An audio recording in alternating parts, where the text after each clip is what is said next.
दोस्तों हाल ही में मैं नेपाल टूर पर गया हुआ था, जहाँ पर मुझे खुफिया पुलिस बनाकर भेजा गया था। मुझे कोई पहचान ना ले, इसलिए मैंने अपने आँखों पर चश्मा लगा लिया था ताकि मुझे कोई देख ना सके। और वहाँ पर मैं अपने आप को फॉरेनर जैसा फील कर रहा था, क्योंकि पहली बार मुझे किसी ने फॉरेनर कहा था।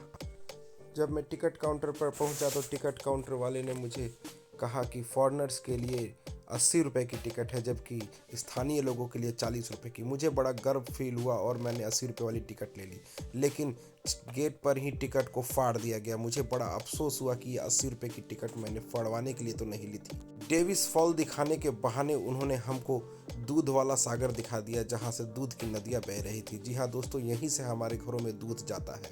फिर हम लोग आगे बढ़ते थे। आगे हमने जंगलों और पहाड़ों का रुख किया और जंगली जानवरों से लड़ते हुए आगे की तरफ बढ़े।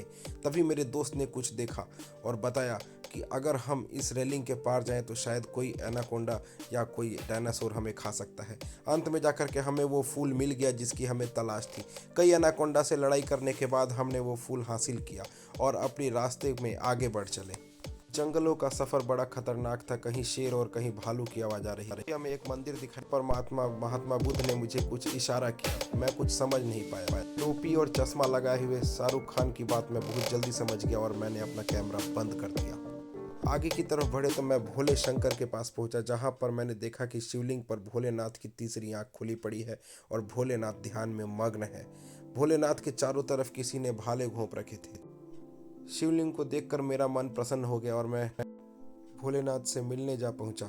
वहां जाकर मैंने देखा कि बहुत बड़ा डमरू जो कि शिवजी लेकर के बैठे हुए थे, वहां के पे लोग उन्हें लिलीपुटियंस जैसे दिखाई पड़ रहे थे। मैंने डमरू बजाने की कोशिश की, लेकिन वो बहुत बड़ा था।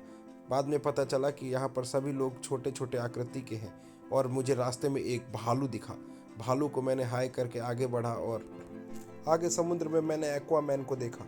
जी हाँ, हॉलीवुड वाला एक्वामैन, जिसने चड्ढी नहीं पहन रखी थी। वे अपनी चड्ढी किनारे पे ही छोड़ गया था। मैं उसकी चड्ढी लौटाने के लिए उसके पीछे पीछे दौड़ा और उसको बुलाने की कोशिश भी की, पर उसने मेरी एक ना सुनी। मैंने भी ठान लिया कि मैं आज इसकी चड्ढी लौटा कर ही रहूँगा और मैं अपनी नाव लेकर के पानी में उतरने का फैसला किया। जैसे ही मैं अपनी नाव लेकर के पानी में उतरा, मेरे नाव का जो इंजन यानी कि खेवैया था, वो बिल्कुल भी नाव चलाने को तैयार नहीं था।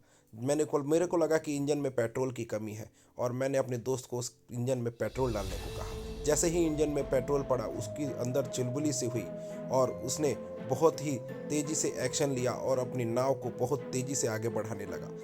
ये देख करके मुझे लगा कि मैं आज एक्वामैन तक पहुंच ही जाऊंगा, पर ऐसा नहीं हुआ। हम लोग सीधा मंदिर के रास्ते निकल गए। बाद में हम मंदिर में दर्शन करने निकल गए। वहाँ जैसे ही हम पहुँचे, मैंने देखा कि भोलेनाथ का एक भक्त जो कि खुजली से पीड़ित था, नाइसिल पाउडर पूरे शरीर में छिड़क कर वहाँ घूम रहा था और कुछ लोग जिनके पास अधिक पैसे थे, वे पानी में पैसे को फेंक रहे थे, सिर्फ और सिर्फ भगवान के ऊपर निशाना लगाने के लिए। मुझे ये सब देखा नहीं गया। बाद में मैंने देखा कि एक औरत जिन्हें दिखाई नहीं दे रहा, वह पैसे गिन रही थी और कुछ लोग उन्हें दान भी दे रहे थे। उसके दान के कटोरे में से 20 का नोट निकाल करके मैं वहाँ से 9 2 11 हो गया। आगे बढ़ते ही मैंने देखा कि काफ़ी लोग वहाँ पर बैग में कुछ ड्रग्स टाइप का बेच रहे थे, जिसे वे नशीली दवाइयाँ यानी कि शिलाजीत कह रहे थे। पता नहीं ये किस प्रकार की दवाई होती है, पर मुझे देखकर अच्छा नहीं लगा।